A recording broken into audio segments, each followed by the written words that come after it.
Kalau negara lain atau kepentingan asing ada yang mau bikin Indonesia lumpuh hari ini, mereka nggak perlu kirim tentara, nggak perlu kirim tank. Cukup bikin dunia kehilangan kepercayaan pada ekonomi kita. Kok bisa? Yuk kita bahas! Beberapa waktu lalu, pasar global diguncang narasi Sell Indonesia yang digerakkan dari Singapura. Tujuannya sengaja agar modal asing lari dari Indonesia. Akhirnya kepemilikan asing di surat utang negara kita dijatuhkan dari 41% diperas habis sisa 13%.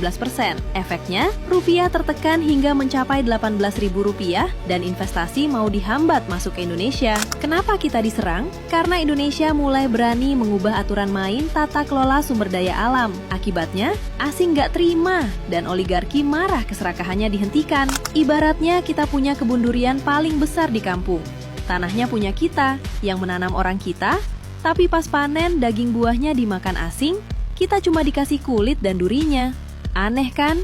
Kamu udah tahu kan, selama ini sistem liberal bikin negara kita bocor. Data dari Selios bilang bahwa 50 orang terkaya menguasai 4.681 triliun rupiah aset negara kita. Parah kan? Mayoritas mereka ngeruk sawit dan batu bara kita, tapi devisa hasil ekspornya malah diparkir di negara ketiga. Dampaknya, dompet Bank Indonesia tekor. Cadangan dolar kita sisa 145 miliar dolar dari yang seharusnya 190 miliar dolar. Pak Prabowo nggak tinggal diam. Serangan asing dan oligarki itu dihantam balik lewat strategi Prabowonomics. Ekspor sawit dan nikel sekarang dikunci satu pintu lewat BUMN PTDSI. Semuanya harus lewat negara. Sudah seharusnya gitu dong. Kalau sumber dayanya dari bumi Indonesia, duitnya wajib balik ke kas Indonesia. Tapi aturan tegas inilah yang bikin investor serakah gerah dan menyerang balik Indonesia.